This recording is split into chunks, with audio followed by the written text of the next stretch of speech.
Welcome, welcome, welcome. It is Saturday morning, so you know it's time for another live edition of the Extra Point. As you can see in the photo, and as you can see below me, we have in the middle square Miss Tasha T-Sizzle sporting a very, you know what, we're gonna raise up off the shirt today. But that hell, when we blow up this picture, that hell looks a little fishy. Speaking of hell, we have Mr. Michigan himself, Mr. Michigan Michael Hassol.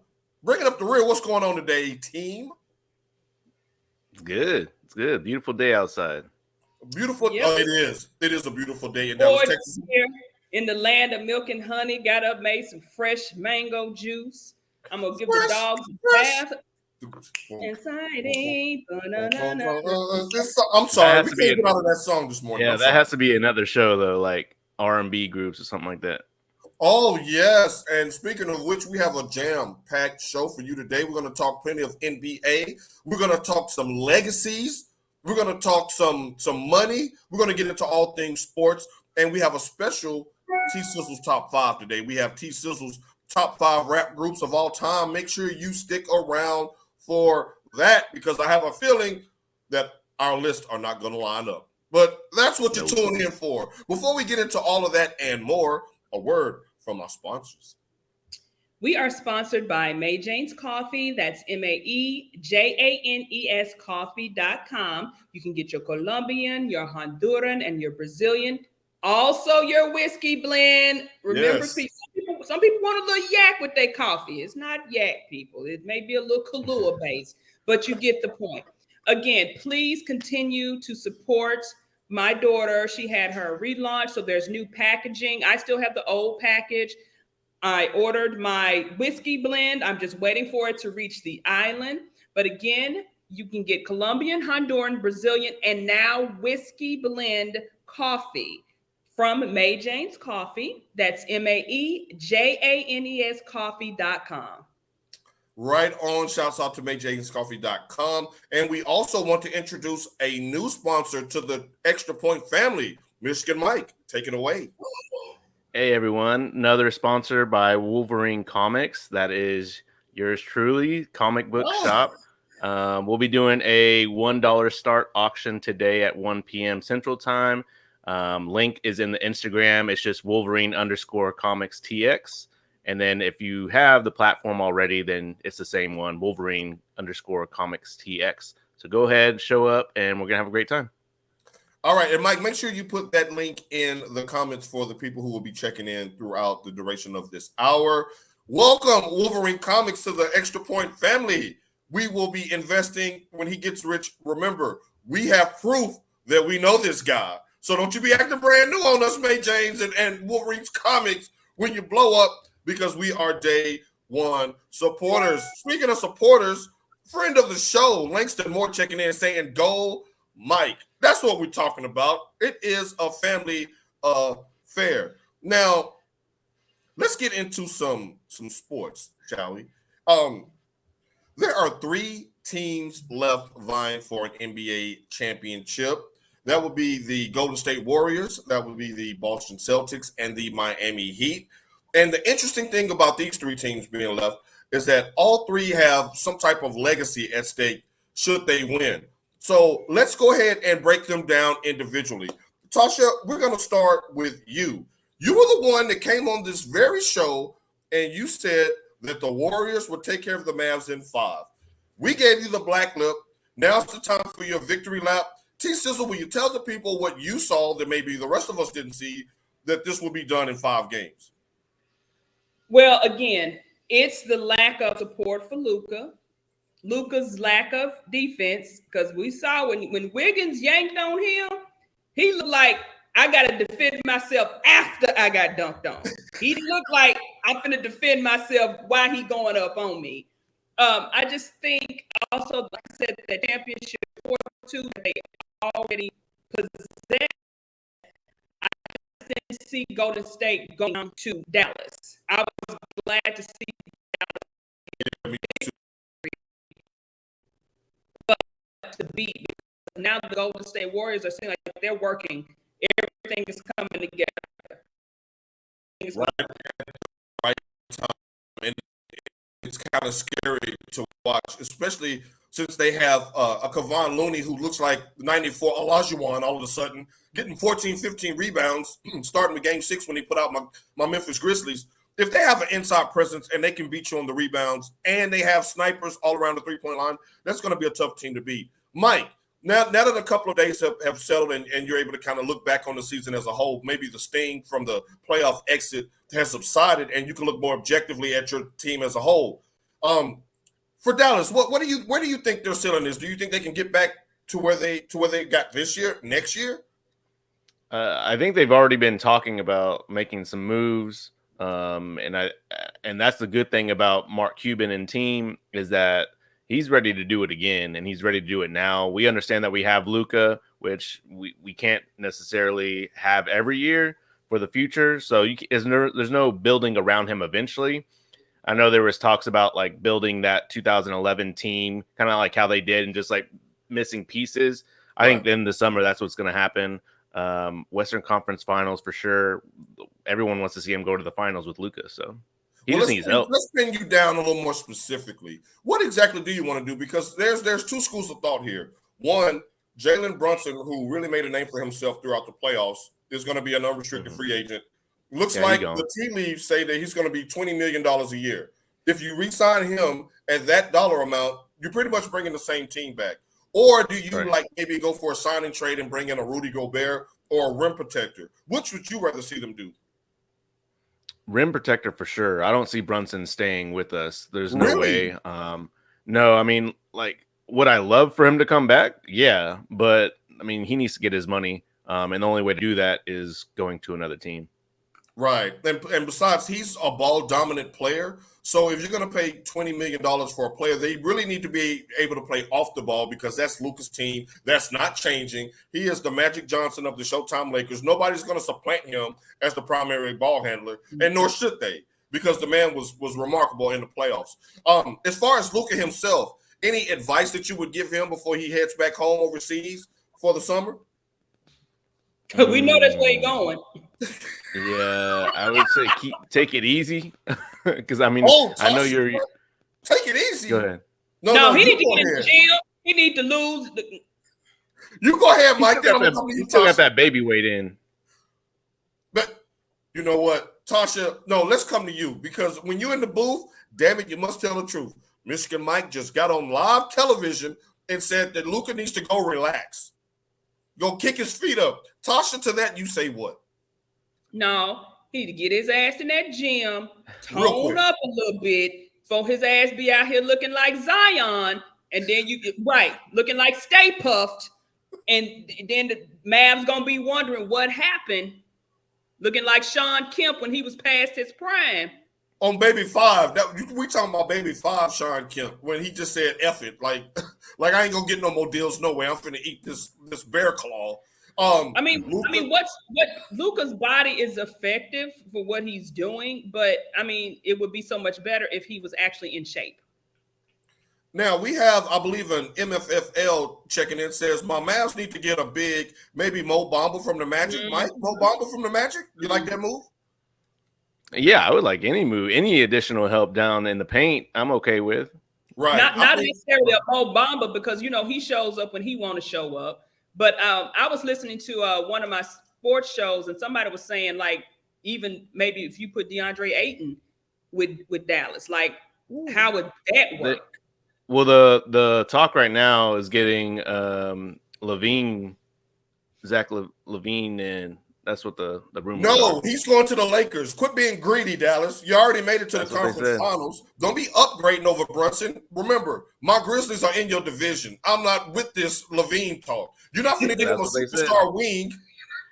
They've already been in talks, supposedly. Oh no, that would be a nightmare. No, that would be a nightmare.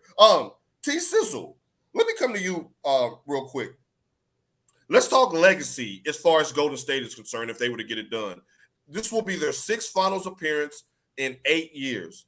Now, if they were to get this one done this year, where would this rank among some of the Pantheon great dynasties that we've seen, like the 90s Bulls, the early 2000s Lakers with the three-peat, the Spurs dynasty? Where would you rank them? Because the bar's been set by Mike with 2 3-peats in 8 years. Do they fall right under that? Are they above the Spurs? Would they be above Shaq and Kobe? Where would they line up? I definitely would put them above Shaq and Kobe. Oh, wow. Okay. But and again, I have to say this because people think I'm just out here just saying for no reason. I'm not a Bulls fan. Never was a Bulls fan. Detroit. There you go. Chicago, you got the 80s era Lakers. You got the 80s era Celtics. And you kind of you may have to put Golden State in after that because what they're praise. And then it's still their same core. You think they had Steph, Clay, and Draymond. Right. They brought KD in. KD did his thing. They went down a little bit. Then they're back up. Right. So if they pull this off, you're going to have to put that team up there with the greats. Again, they have the same core of people. You think in the beginning, the Lakers, they had, Kareem was the star. Then you brought Magic in. It wasn't a drop-off. But they won with the same. They got rid of Norm Nix and brought in Byron Scott. It was the same core that got. Oh, you was going to your 30 for 30. I'm liking the stroll down memory lane. And then, like I said, you look at the Bulls, pretty much had the same core. You had Bill Cartwright, you had Jordan, you had Pippen, you had what's the coach of the Golden State now? I can't even think his name. Kerr. Yeah, you had Kerr. You had, they brought Rodman in towards the end, but in the beginning, and you had Horace Grant. You had your same core. You had Paxton. You had the same core of people that were still getting you those victories. And I think that's what makes the difference. It's the same core. Okay. I love the fact that you said homegrown because that's something that they have in common with the Celtics and the Lakers and the Bulls for the most part. That eliminates people like the Heat with LeBron because that was a manufactured title that obviously flamed out and they didn't maximize that moment. But Langston has a question for you, Tasha. Who can stop Shaq on Golden State? Come on, Looney. First of all, Shaq in himself was just an entity that we will probably never see again. We will never. We never will see that again. But Langston, it was a different era it was a different era in the 80s. It was a different eras in the 90s. It's a different era in the 2000s. Of course, Bill Cartwright wasn't a dominant force, but Bill Cartwright was the core of that team. Bill Cartwright shot the ball from right here. The free throw went from the side. I mean, you even got to put Will Perdue in there. Shouts out to Vandy. Will Perdue did his part. It's different eras. Like you said, I just think the way that they're playing now with this in this era for them to have a team that's still the same team and they're still producing. Now look, tread lightly, ladies and gentlemen. Carlos Coronado is born and bred LA. He's California true and true, and he's the biggest Laker fan I've ever met in my life. I got you then. Stick around, Carlos, because we have some Lakers questions that you may be able to chime in on. Now, Mike, Tasha tried to be slick this early in the morning, but I've been drinking my May James coffee. And I heard what she said, but I'm coming to you because I want you to tell the truth. She tried to slip KD's 2 years in Golden State in there. Mike, I'm coming to you because you don't tell the truth. I did that to show the point that even because KD got hurt, so even when KD left, they still were able to produce. It really don't have anything to do with KD. They still because look what they're doing without KD.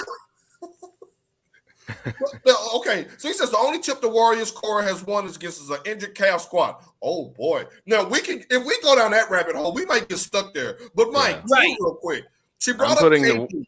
If the Warriors win this one with Jordan Poole replacing Kevin Durant, is this bad on KD's legacy? I mean, yeah. KD is a historic great shooter. I'm going to stop you right there. They won without KD. That's the point I'm trying to make. They did not need KD.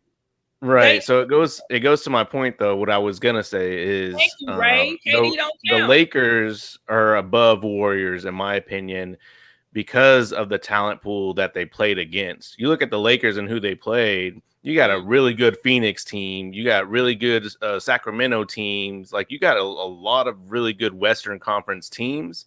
And then you go to the Warriors from when their championships, and it's like, who'd they go against? Like it was kind of like It was a depleted Western Conference, and the Eastern Conference was somewhat stronger than the Western, which was rare for the past 20 years. But they 30 beat years. the conference best. And so, and that's why I got to put them down below the Lakers. No way near a better dominant team over the Lakers. We going off of the victories, Mike. We going off of the victories and the championships. The 2000 Lakers with Kobe and Shaq does not have that many championships. We're going off of he said if they win this series, that will put them above Shaq. I'm not saying that they are nobody on that team better than Shaq or Kobe. We just gonna put that out there. If they win, this will put them ahead of a Kobe and Shaq led Lakers team. Think about it. That is an impressive feat. To Tasha's point, and I just want to bring some levity to this. 6 in 8 years with 4 championships is pretty damn impressive. It's really impressive, especially with LeBron lurking for most of those years. That's pretty impressive. This is good conversation. Now, Mike, let's ask. No, you know what? No, let's go to Tasha with this one. Tasha and Mike, you be on standby because I'm loving this conversation. Tasha, Shaq made headlines late last weekend when he posted an Instagram story of a tweet that said KD's accomplishments since leaving Steph. It had 1 blank, 2 blank, 3 blank, the end. Is that fair or foul? Fair. Oh. Okay. I mean, see, that's the thing. Y'all get up here. Y'all want a champion for y'all people. Y'all might don't ever suck. You don't ever want to say the Titans suck. When they don't. People, wait a minute. They don't suck. When they people that I root, they just they're a little musty under the arms. That's all. When people that I root for, when they smell like day old cabbage, Evelyn, they smell like day old cabbage, and I'm gonna say they smell I want to say you haven't said that Mississippi State's been trash. I don't think you've ever said that on the air. Oh, wait a minute, Mike. What you been drinking? You have to yak in your coffee. I'm just saying. But when do we discuss Mississippi State? Because what? That we ain't heard. You do. You bring it up all the time. You're like clanger. Because I pay good money for that school. I'm going to always bring it up. Then you got to tell the truth. Then you got to tell the truth. But we don't discuss Mississippi State in anything. We discuss specific Mississippi State players. So where did that go? Is a Mississippi State grad. Where did that go? And I'll wait. Where did that go? Dak is going to be MVP this year. Mike, answer the question. Jeffrey Simmons. Where did Jeffrey Simmons go? Hey, y'all know not to bring Jeffrey Simmons in this. Okay. He's the next Aaron Donald. Clanger. I gotta go in this morning. Happy Saturday morning, ladies and gentlemen. Sasha can't respond because where she is, she doesn't have service. She just texted. But our sponsor is a Mississippi State grad. Like, so that trumps everything, and my hard-earned dollars that I paid for my daughter to go to that institution trumps everything. They need to step it up, is what I mean. Stop that. We're gonna get away from college football. We don't expect them to do anything other than when it's baseball season. Then they need to go. Then they need to go to the Big 12. Then. Clanger. No, they're SEC family now. Mike, don't make me speak ill of my Michigan Wolverines because we've been in the dumps to this. So let's don't we ain't finna pour them tapes. We got a conference championship. The wrong hell, by the way. Look now. Carlos is gonna give you a big old hug, T-Sizzle. Like y'all gonna quit coming for my girl. But I'm gonna always. Like you started all of this, but that will be an intriguing matchup to see this year's Golden State against that Lakers team. Nobody can stop Shaq. So I mean that nobody can stop Shaq.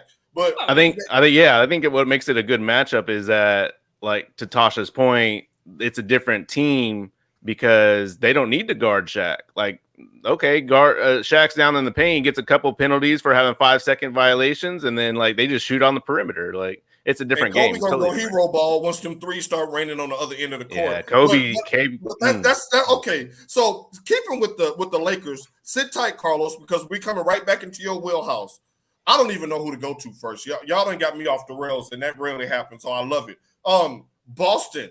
If they win, now listen up, Carlos Coronado. I'm only speaking the facts. When we're in the booth, we got to tell the truth. If Boston wins this title, they break the tie with the Lakers with 18 to the Lakers 17. Tasha, if the Celtics win, are they now the top dog of all time in NBA history with 18 titles? or will you still say, I'm going to give that to the Lakers? That's a tough one because if you go off of legacy as opposed to victories and impact, the Lakers have a bigger impact on everything.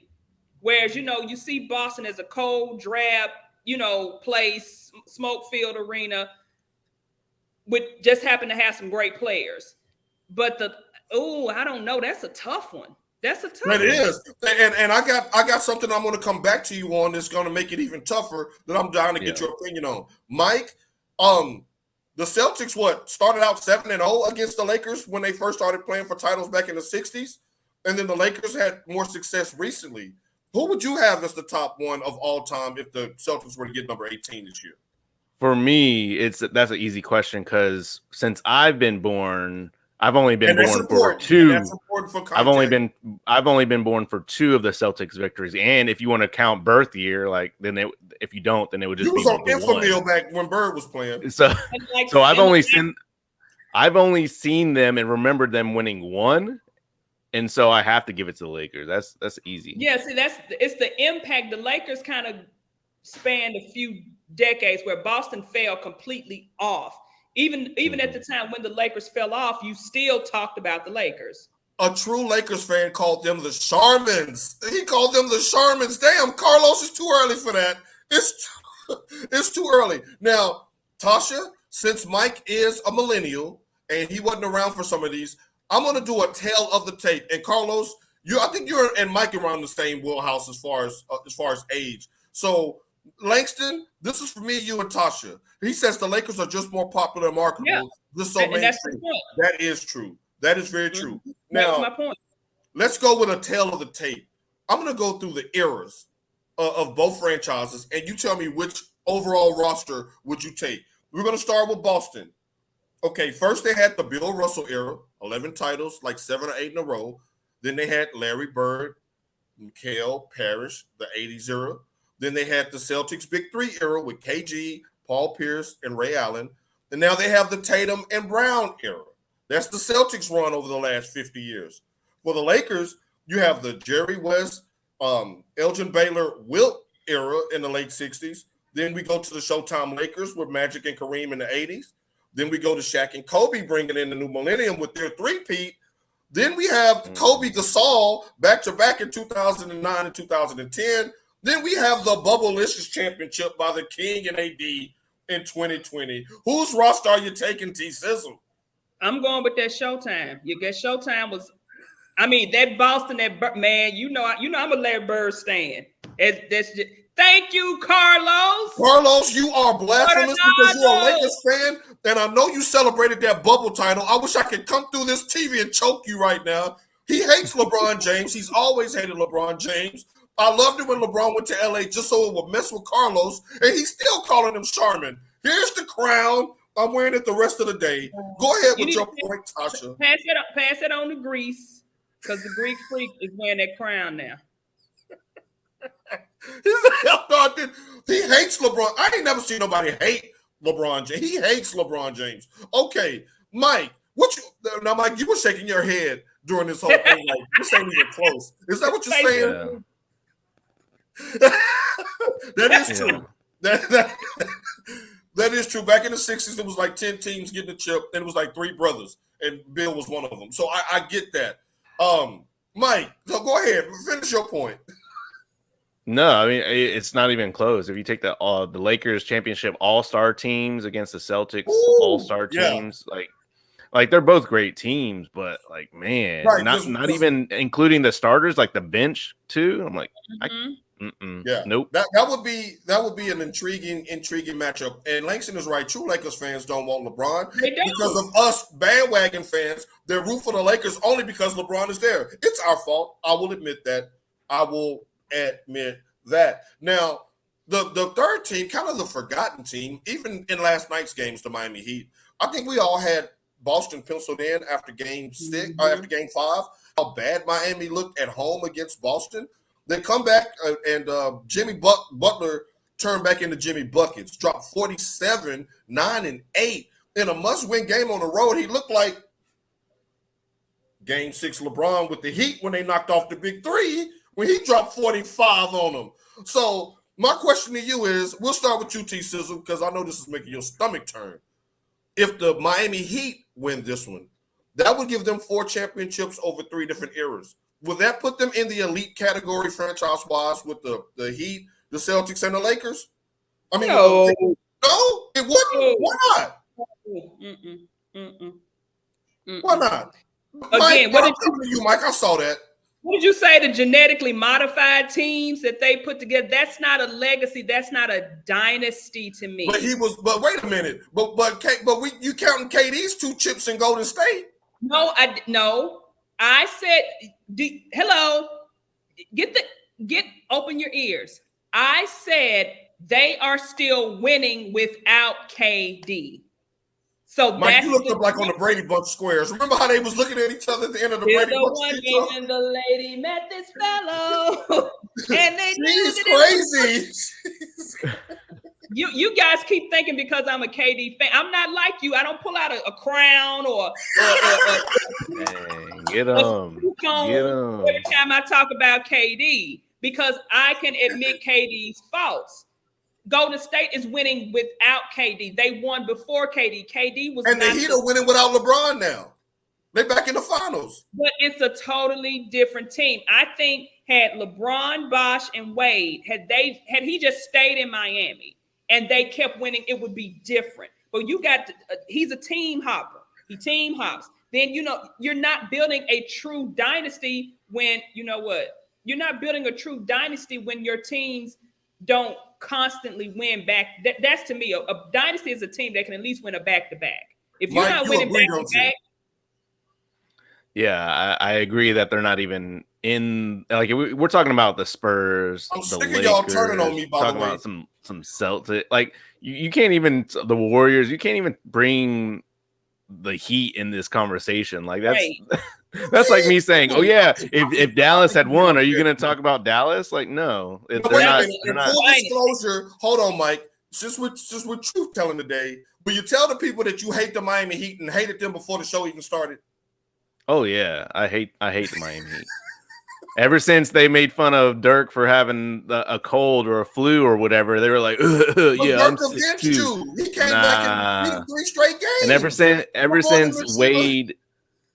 since Wade was just like a crybaby, and then he tried to play in the USA team, and they weren't calling these fouls, and he didn't have no points. Like, look, the truth comes out. You're not good. Go sit down. Dang, Mike. Okay, look, let me hurry up and get off that. Good Lord. So I just wanted the people at home to know that Mike's vitriol goes all the way back to 2006. So Miami Heat fans, y'all get it ready for tomorrow. Have your barbecue ready, move it up a day, and get ready for. I do like Jimmy Butler though, so I will say that. I was going to say right because he only wants to be with you. I'm just saying that's a great commercial for Jimmy Buckets. All right, let's get out of this because y'all done got my pressure all up. Y'all know my air wasn't working last week. I'm trying to bring my temperature back down. Let's move on to Brooklyn. Because we ain't never going to get out of that conversation. And I'm disappointed that you all took a number 2 on the Miami Heat the way you did. I'm very disappointed in that. Very, very disappointed. But let's go to the Brooklyn Nets. Now, Sean Marks, general manager of the Brooklyn Nets, came out this week with a bombshell. He said, hell no, we're not giving Kyrie no long-term extension. You rarely hear front officers make public comments about player contracts, especially when they're in the last year of their deal and they can opt in or out. Kyrie is in the last year of his deal with Brooklyn. He can opt in for $36 million. He can opt out and become a free agent. Now, Mike, if you were Kyrie Irving, after hearing those comments that they're not going to sign you long term, would you opt in for the $36 million and run it back, or would you go test the free agent market? I think if I were Kyrie, I don't have enough to show the other teams that I still have it. So I'm going to take that $36 million. No, send my light bill money to May Jane's Coffee and to Wolverine Comics. Oh, there we go. See, Langston, you was right, Langston. He ain't paid his bill. But to your point, Mike, that's kind of what I was saying. I don't think that people trust Kyrie enough to show up. So why would you give him any sort of extension at all? Is he back there? Yeah. I mean, I think he has it. I think Kyrie has it, but like, why would another team sign off of someone that is just like, yeah, he has it? That's why you got to take your guaranteed $36 million and then keep going. I mean, he has the skill set, and we all know that. But it's, to me, it's this: when you don't want to get your vaccine, and that's totally your choice. You didn't show that you were reliable and that your team can depend on you. So why would anybody else want to even take that risk to sign him and pay him money and then he not play or something? Let's say the monkeypox happens to explode and they say, okay, everybody got to get this monkeypox vaccine. And he's like, I ain't doing it, so I'm not going to play. Like, you can't trust him. Yeah, to play the opposite side though, if everything could work out perfectly, you didn't have to worry about money or anything like that, where would you want to see him? That's the thing. I think Brooklyn is due because they just got sold a bill of goods with him with these last 2 seasons. So I think, I mean, I would want to see him in Brooklyn, like, because I think he owes Brooklyn. I mean, you know, I'm all about these players getting their money, doing this and doing that. But I think he owes Brooklyn, especially because you only how many games did he play last season? 26. He owes Brooklyn. He really does. And LOL at him talking about the light bill, and I kicked my camera offline. Forget you, Langston. I'm about to block you, Langston. Now Carlos brings up an interesting question. Do you think that Kyrie will get blackballed? Will there be a market that will pay him $36 million? That's what Mike and I were just saying in your absence about, like, would a team even want to risk paying him any money? And I mean, let me divert from that. They were talking about Zion coming up, and like, do they want to pay Zion the money? And they said they're trying to give him like an NFL type clause where, yes, that's true. With incentives, we're not going to give you no guaranteed money because Zion has only played 80 something games in his entire career. He has been out for over 140 something games in his entire career. So you want to pay these people because you say, okay, they have the talent. We've seen Zion play. We know he has the talent. We know Kyrie definitely has the skills, the talent, and the boy can just flat out ball. But if you're not on the court, why should people continue to pay you this money? Right. And in the real world, if you're on a funnel for attendance with your company, that might not be the best time to go in and ask for a raise or an extension if you're a contract worker. Mike, you work in management. You know that the best ability is availability. You can be one of the best workers when you're there, but if you're missing 2-3 days a week, Mike, you're not going to have much use for them. So, Mike is saying deuces. So I agree with Carlos in the fact that I do believe other teams are not going to want to pay him. If you look at the teams with the most cap money, you're looking at Detroit. I'm not taking that money out of Cade Cunningham's wallet. I want him to be the ball dominant person. We're going to build brand new around him. If you're Orlando, you got Franz Wagner, you got Cole, you got a whole bunch of young pieces there that you don't necessarily want to put the ball in Kyrie's hands, and he's not going to get you any further to a championship. Now he says Kyrie to the Rockets. They already got a person making $40 million a year on their roster, John Wall, that they won't let play. Maybe you can do a signing trade. Yeah. Now I want somebody to talk about her light bill next, Mike.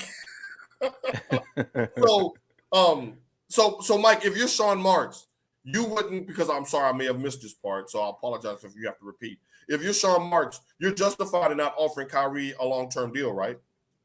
Yeah, definitely. Yep. Just keep him with the 1 year, 36 and move on. No, Mike fire everybody. Like, he's an equal opportunity. Get your ass out of here. Like, he's like Martin throwing people out of their apartment, right? You ain't got to worry about that. Okay, and welcome back, T-Sizzle. Now, I hit the wrong button. I was trying to mute because the dogs were barking, and I hit leave. Now, Mike, we're going to come back to you real quick on this one because your owner made more news this offseason. Well, actually, it was a couple of days ago, but it was the offseason for the Mavs. Semantics. So he said that, and I think that it bears discussion. He said that the play-in tournament the way that it was designed at the end of the year, with so many teams and so many games, led to the NBA playoffs basically being every other night for 3 straight rounds, which led to a lot of player fatigue and an increase in injuries. Mike, do you think now, I didn't think of it as far as the play-in tournament. I was kind of bummed out about the injuries to some key players. But do you think the play-in tournament and the way that it's affecting the NBA playoff format, do you think that's good or bad for the game? I would say bad for sure. I mean, it started with the complaints or people getting injured at the beginning. They were like, man, everyone, it's the playoffs. Like, people are naturally going to get hurt and injured. But you start seeing that throughout every team. And that's when it gets bad because you want the best of the best teams. Right. Kind of like the Super Bowl. They got like 2 weeks like to get ready and prepared, like it's once a week. It's not like every other day. That's tough. I can't even think about playing in the NBA playoffs. That's nope. It's a grind, especially, Tasha, after an 82-game season. Are you a fan of the play-in tournament? Do you think No, as Mike was talking, that's all I was saying. I hate the play-in. It's stupid. If at the end of the regular season, if you 1 through 8, that's it. That's enough sample size, right? That's it. Why are you see that what they're trying to do again? Oversaturating the market. You know what happens when this stuff gets oversaturated? It's oversaturated. We don't need all of this. 1 through 8. If you're 9 through whatever, I'm sorry. You just can't get in. It should not. You shouldn't have to play for your life or after you played 82 games and you earned the 8th spot. You shouldn't have 7th, 8th spot. You shouldn't have to go and play 9 and 10 to see if you can get in. Right, and there was such a disparity in the standings between 10 and 7 that it's like, okay, what are we doing here? Then what do we do for the whole regular season? Like. So I can just waffle around the bottom, rest my players. As long as I'm finishing that 9th spot, I know we can go out here and play and get in. And like you get hot a couple of games or somebody gets hurt. Can you imagine? Just imagine for a second if Dallas just happened to be in the play-in and Luka had got hurt on the last game of the regular season and missed those first 2 games. There is no Western Conference Finals. There is no historic run where he's dropping 40 and 30-point triple-doubles and all of the great moments that he gave us during the playoffs because he was hurt after they had already secured a playoff spot. That would have been disgusting, if that's a good word to use. So I'm going to go through some notable injuries that may or may not have affected the 3 teams left standing because all 3 have benefited from a major injury to get to where they are now. Let's start with Joel Embiid, Michigan Mike. Joel Embiid missed games 1 and 2 versus Miami in the second round in a series that they lost in 6. Do you think a healthy Embiid, who led the league in scoring, second MVP voting, second team All-NBA, do you think a healthy Embiid from the beginning could have affected that series and made a different outcome? Yeah, I definitely think so because it was apparent, like when he was out, that he just demolished that team from within and like mentally. And so I definitely think that series would have been different. And they got smoked those first 2 games and won the next 2 when he came back. What about you, Tasha? What do you think? I agree with Mike. I really think that hurt them is by him being in. It did, big time, especially on the defensive end. Now, let's go stay in the East with Chris Middleton. Now, Chris Middleton, who was basically could have arguably been the MVP of last year's finals with some of those big buckets he was hitting late in those games against Phoenix. He missed the entire second-round series against the Celtics, which they lost in 7 games. One of your main starters, your all-star player. Tasha, do you think that would have been a different outcome? Would Boston have gotten by Milwaukee with Chris Middleton?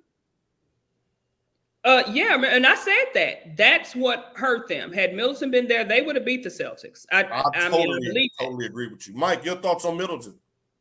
No, I think the Celtics still would have won. Okay, so you think so? The Celtics still legit. The Middleton, I know he's quiet, he's unassuming, but he's a bad boy. He's bad, and that would have taken some of that load. That would have taken some of that load off of Giannis. Like you could tell towards the end of that 7-game series, Giannis was gassed because he's a 22 and 8 type of a player on a nightly basis, and he was an all-star. Mike says no. Tasha says yes. We continue. John Morant. He goes down in game 3. He misses 4, 5, and 6 against the Warriors. If he plays in 4, 5, and 6, which they lose in 6, are the Warriors in the finals right now? Yes. The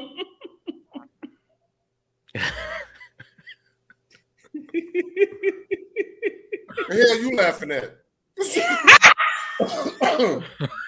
Let me zap you out of here, Mike. Help me out here. He gonna say the same. No, I'm gonna say no because it would have been John Luca, and then Luca would have ended up beating the Grizzlies. But now, see, I look. See, he working off the wish and hope, like Cedric Entertainer said. Right, he wished it would, huh? Right, we beat the Grizzlies regular season, so even with Josh playing. We didn't have the crack you upside the head, Buster Dylan Brooks playing in any of those games. As much as I love Ja, they still wouldn't have beat Golden State because I picked Golden State to beat them anyway. I wanted them to go, but Ja had just dropped 47 on their head. They were about to go up 3-2. Now he's dropping on their answer for Ja Morant. Yeah.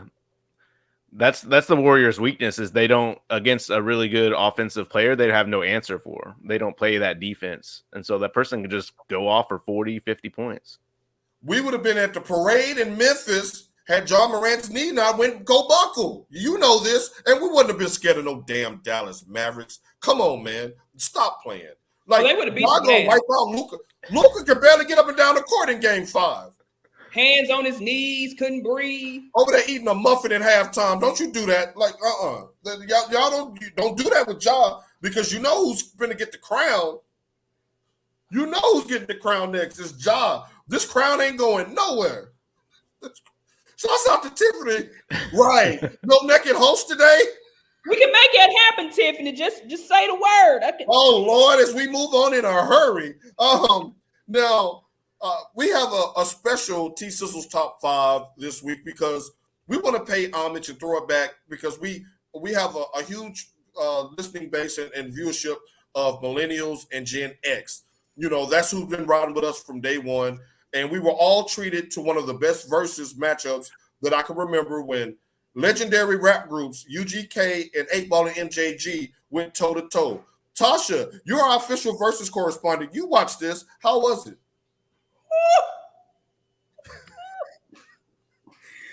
Man, I guess you watched it too. When I tell you I was so hot in here because I was gangster walking, dancing, man, rapping every Pimp C, man, because you know Pimp C, man.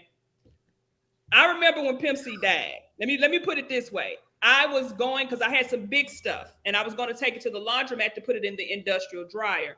And one of my friends, Steve, called me and he says, "You okay?" And I said, "Yeah, what's up?"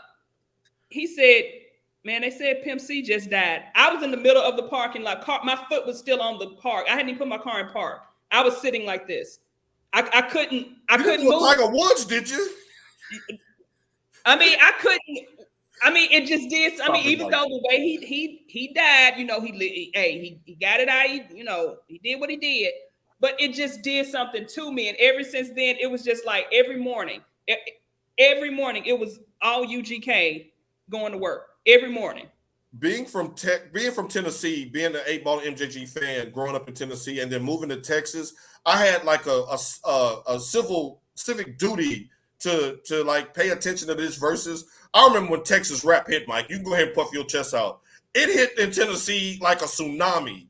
Like the Paul Walls, the UGKs, the Pimp C, the whole Suave House clique, the whole Chopped and Screwed. It hit Tennessee like a tidal wave. We were repping Texas rap. Look, Mike's like, all right, let's get on to the top 5. All right, so T-Sizzle, in honor of the epic battle, we want to get your top 5 rap groups of all time. Now these is mine. So if you don't agree with them, you go fight your mammy. These is mine. Wait a minute, we already got somebody chiming in with their number 1. You already know my all-time and Paul, you know this. All-time favorite is NWA. That they have been my. Hey, I told you. I don't care. I don't care what happened with Easy and them. I don't care when Cube left and did no Vaseline. I don't care when they was calling him Benedict Arnold. I don't care. Dang.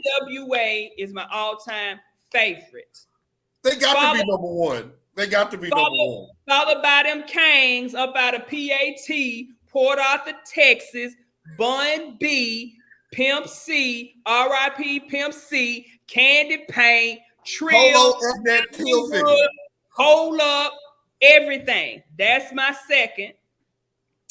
Third, coming out of Memphis, Tennessee, Ball and G. Space Age Pimpin'. They call me Mr. Big.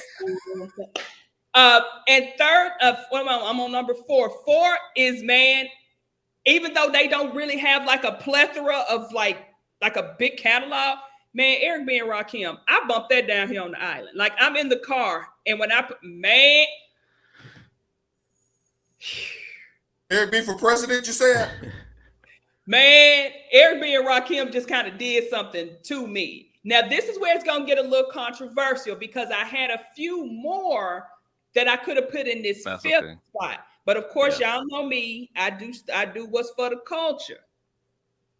3 Stacks and Big Boy. My dog's namesake. Mike, Big we was about to zap her off of here if Outkast didn't make her top 5. I'm sorry. Come on now.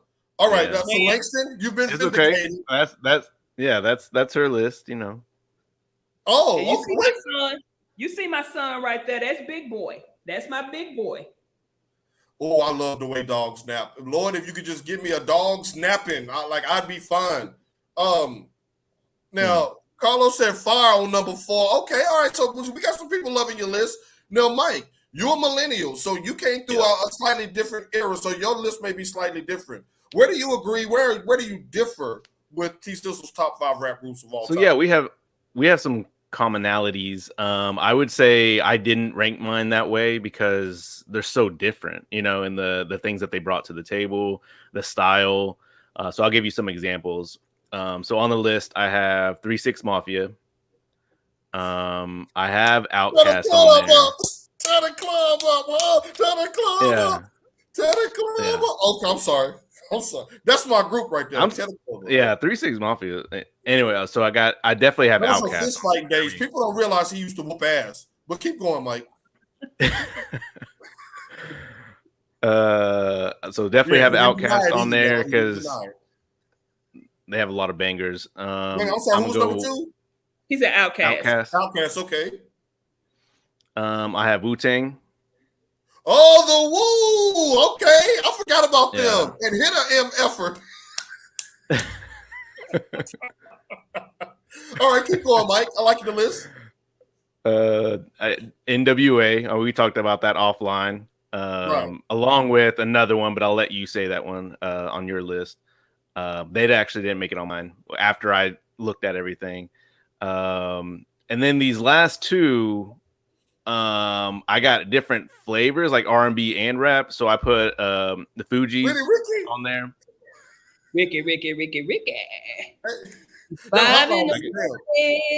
No, who'd you say again, Mike? I'm sorry. The Fugees, and I have the Roots on there. Fugees, nice. And the Roots. And coming to break you off. Now we got the locks. We got people chiming in. Hey, if you're in the comment section, chime in with somebody we may have left off the list. Now, y'all are going to call me ancient, old school with some of the people that made my list. I agree with NWA. That's number 1. Outkast, I had at number 3. I have UGK at number 4. But there's 2 notable ones that y'all left off that I'm not going to let there be any slander about. No, tell the story. Tell the story. Tell the story, Mike. No, tell the story. I need to hear the story.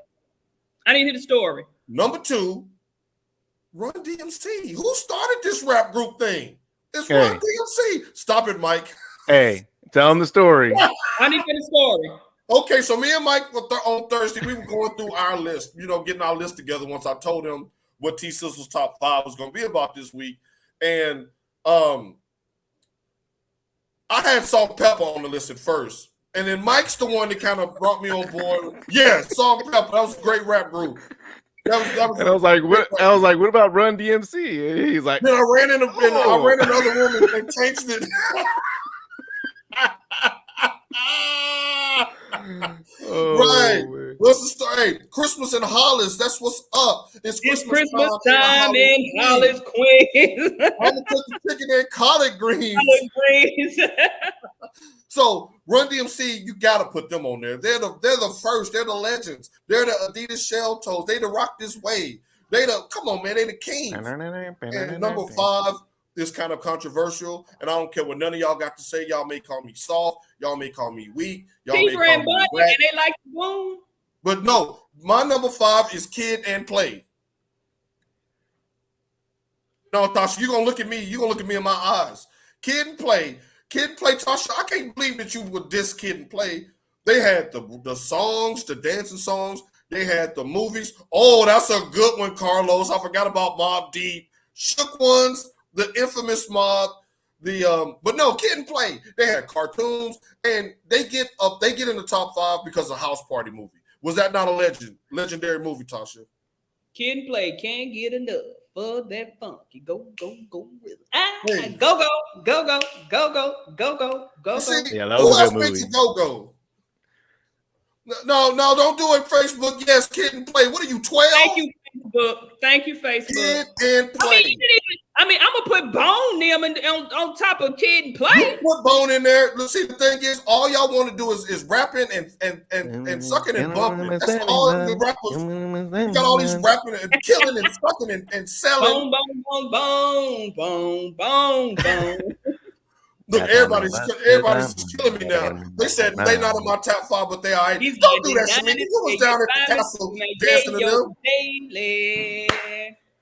Now he says Kid and Play is like picking the Backstreet Boys. See, that's to my point. You West Coast gangster. Everybody ain't flagged up and ragged up, Carlos.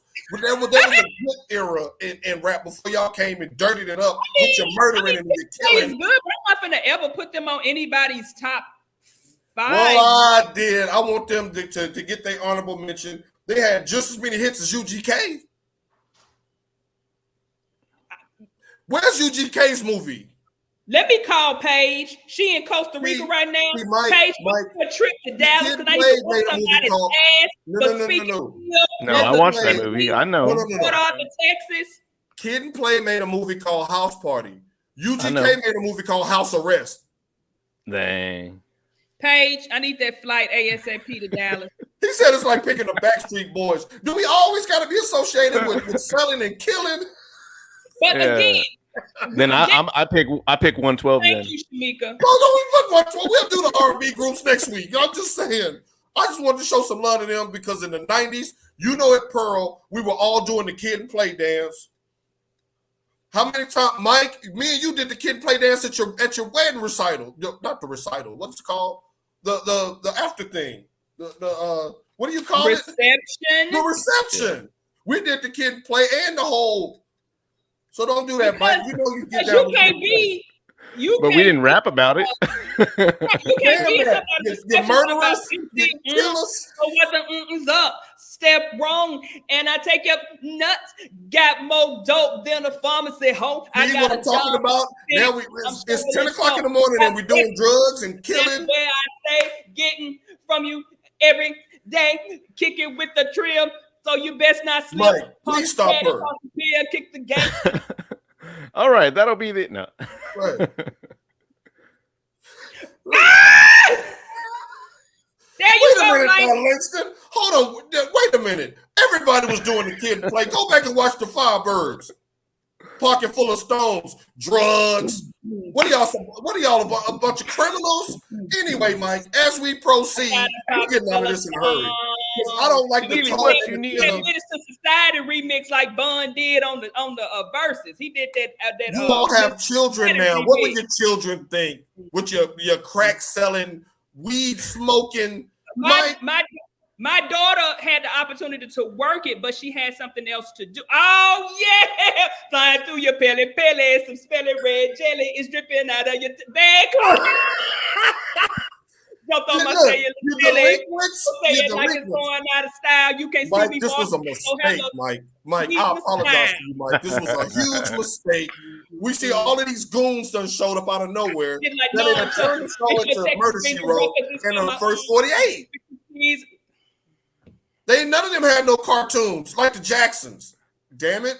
Oh, geez. Get on your knees, feel the squeeze from these HK13s from here Kid to had the best overseas. lyrics of We all do what we time. please. Man, come on. He's talking about Kid. He said Kid had the best lyrics of all time. What about making fun? Man, no, you Mike, got to go back and listen to what the lyrics. said Man, it. Mike, MJG Kid is and so play. underrated. Kid and You play. got to go back and listen, man. Bro, Then no, they was y'all talking- need to get on. No, y'all need to get on Netflix and watch House Party. I'm Kid not finna played watch that. us, and they beat up full So force. his daddy, the late great Robin Harris, kept beating his ass. He didn't even want him to go. He banged Tisha Campbell. Go And? play. Well, you know, Tisha Campbell was a yellow queen back then. Why y'all trying to act brand new? No, I'm not posting no more of your comments, Shamika. You ain't doing nothing but gaslighting. Real players from the South Texas. He ain't rapping till he got his money in his hand. South Texas, that's where Shouts out to Carlos Coronado. Shouts out to the West Coast. Shouts out to NWA. Your people made the top list. Thank you for checking in. Make sure you check back next week. Mike, close us out with a shout out. Shout out to all the families out there. Oh, I'm sorry. Go ahead. Make sure y'all all watch Kid and Play, like Paul said. No. Right. I ain't never gonna let this down. I hate grown men show it who take my style and act like that. Mike, as you were saying, Mike, we ain't never gonna get her out of this. No, y'all can go. He should never gave y'all no money. They call me Pimp C. So what the is up? See, I know EUGK stuff. I know he got his first key from his baby mama brother. I know all of this stuff. Himself and started passing out them hubbles.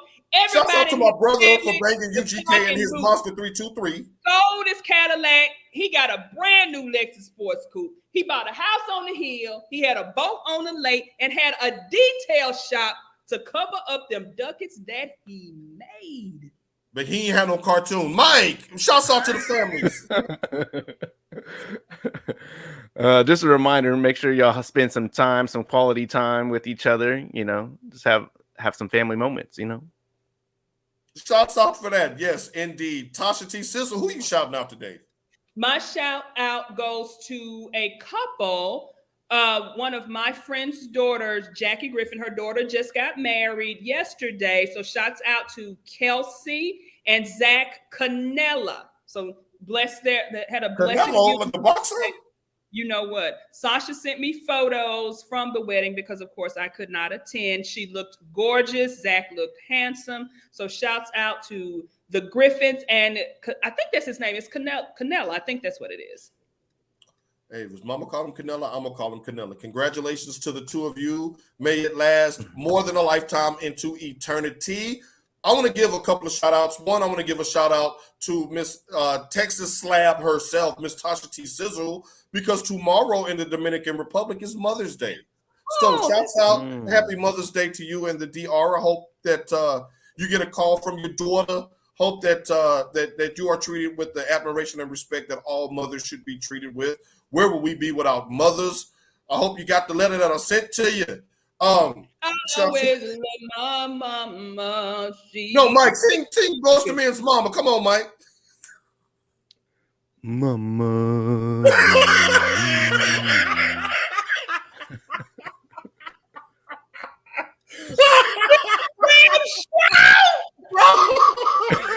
He did it for real. I'm sorry. I said, Mama. I wasn't expecting him to do it for real.